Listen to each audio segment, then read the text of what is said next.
Our ecosystem can be fragile, so it's important to understand the roles that different animals play within them. This morning we have Colvin Page from the Wildcat Glades Nature Group in Joplin here to explain more and introduce us to an animal that plays a vital role in our ecosystem. Good morning to you. Happy to have you with us. Thank you for joining us. So for those who might not be familiar with Wildcat Glades or maybe what you all do there, talk to me a little bit about that. Yeah, so we are a small non-for-profit. We're dedicated to just kind of teaching people the importance of nature and just our environment, you know, and protecting the chert glade environment that we are just so lucky to have here in Joplin. It's a very small and rare ecosystem that we really strive to protect. Absolutely, and you obviously brought a friend with you this morning. I brought a little friend. This is Pepper. She is a speckled king snake. She is very sweet.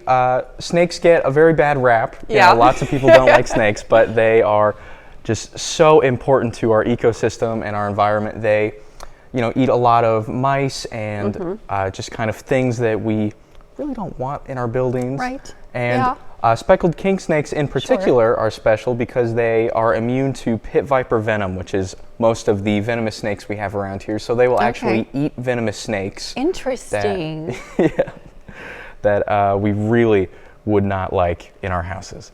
So at Wildcat Glades, if you go to visit there, you know, you want to go walk along Shoal Creek, you might see Pepper or one of her friends there. You might see Pepper or her friends, cousins.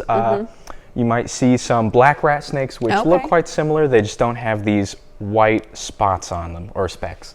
Absolutely. And if people want to learn more about Pepper, or they want to come and see, you know, who else inhabits Wildcat Glades, where can they do so? And talk to me a little bit more about that. Yeah, they can come to our, or the Missouri Department of Conservation's Shoal Creek Conservation Education Center. They have lots of animals out there for display. We have our own nature cottage where we have Pepper and her friends out for people to see. So we have snakes, lizards, turtles, a Texas brown tarantula, scorpion, a spotted salamander, and a few others.